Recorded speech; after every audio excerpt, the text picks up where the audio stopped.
Minority from bench.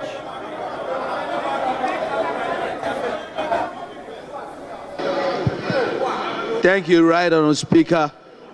Your Honourable Speaker, I'm grateful for the opportunity to thank His Excellency the President for the message on the state of the nation that he has just delivered. Mr. Speaker, I need to remind you that the people of Ghana have already given their verdict on the true state of the nation. And that verdict was very, very clear. Huge debt overhang, high youth unemployment, hopelessness, and more.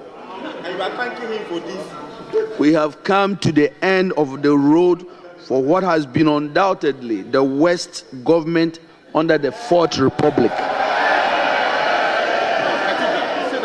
Right Honourable Speaker, this abysmal record was confirmed on December 7th when the people of Ghana returned the most overwhelming and emphatic vote of rejection of any government ever witnessed under the Fourth Republic.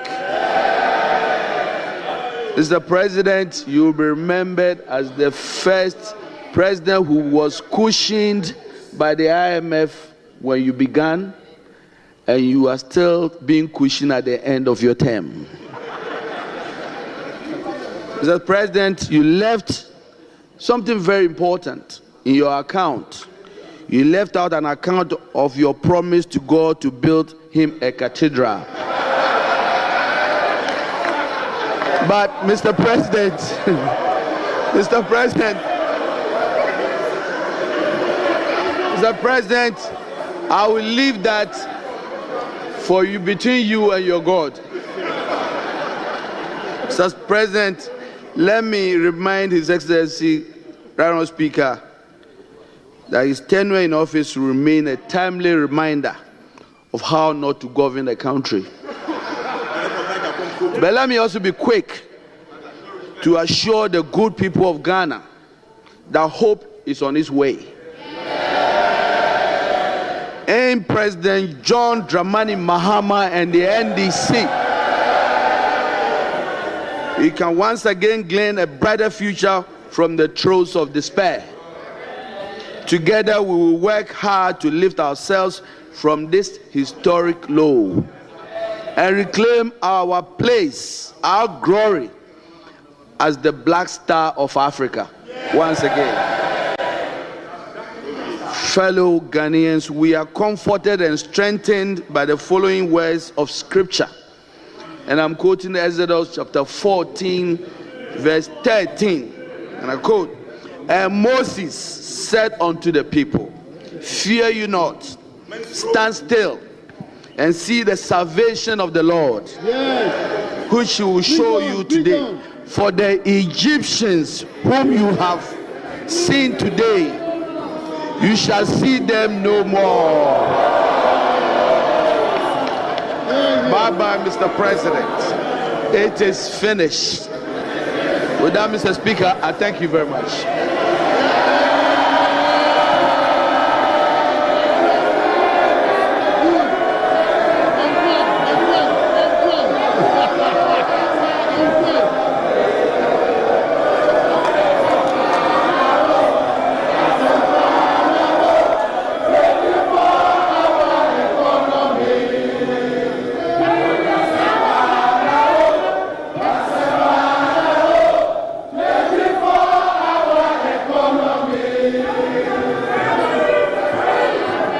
Honourable members.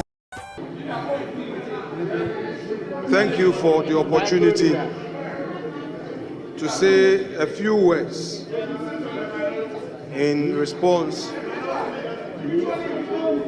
to the statement on the state of the nation delivered by His Excellency the President. Mr. Speaker, this is the man who, 1997, entered the Chamber of Parliament during the second Parliament of this Republic. He inspired the youth of this country through his advocacy. Hansa testifies of his great work in the chamber of this house. Then, as students, we sat at the gallery to observe and to take inspiration from him.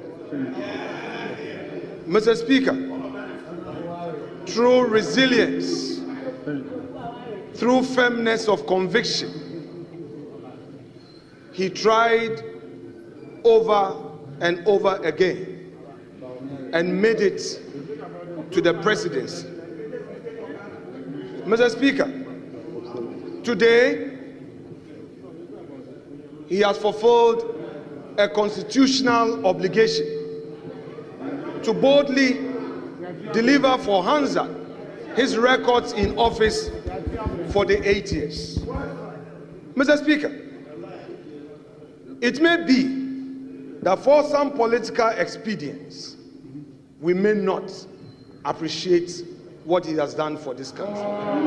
But, Mr. Speaker, history, in its fair judgment, will state that there came an Akufo-Addo whose record in the educational sector of our country was unmatched and unequaled. Mr. Speaker, this is a man who is never afraid of challenges that confront him. Honorable members, please,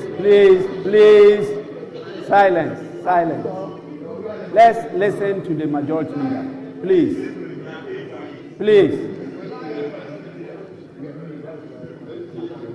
Mr. Speaker, he has given us data, which data tells us the record he came to meet and the record he's leaving us with.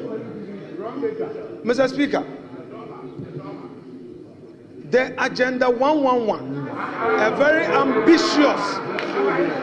very ambitious policy to revive our health sector and to provide for the needs, the health needs of the many vulnerable communities, Mr. Speaker, which is also unmatched, is there for all of us to see.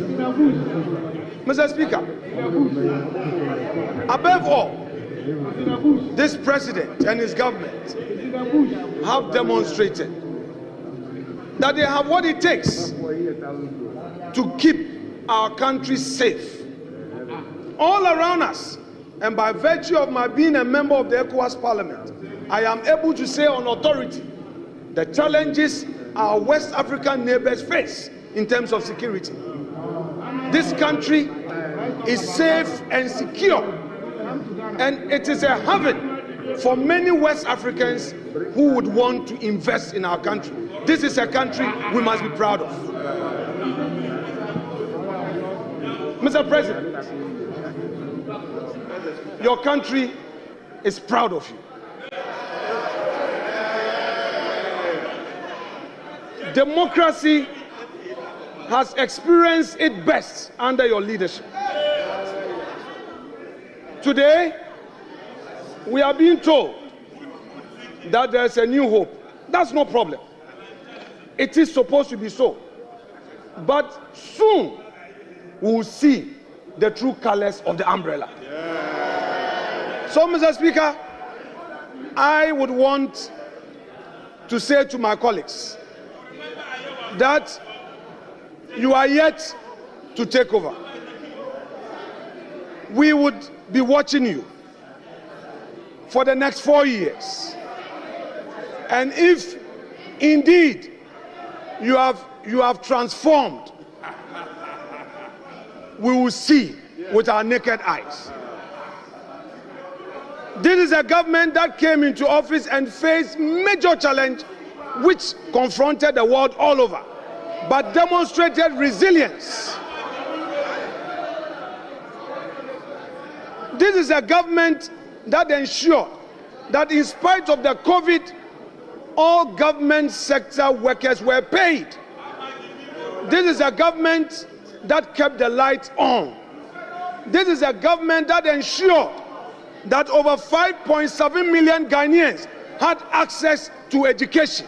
And Mr. Speaker, I would want to relate to this issue of free SHS. It took the grace of God for me to complete secondary education because my mom could not afford, my stepdad could not afford. It took the grace of God. And I know there were many Ghanaians who could not afford free SHS and because could not afford secondary education and had to stay at home. We know in our communities today, all those who could not get free SHS benefited from it when Akufo-Addo assumed office. Mr. Speaker, TVET was also implemented for those who are placed at the lowest ebb of fortune's wheel to also get advantage of getting technical education. This is it.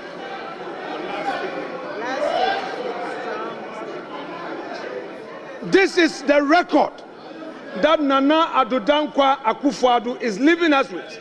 Mr. Speaker, posterity will be the utmost judge. And I repeat, soon and very soon, the Ghanaian people will see the true colors of this umbrella. I rest my case. Thank you, Mr. Speaker.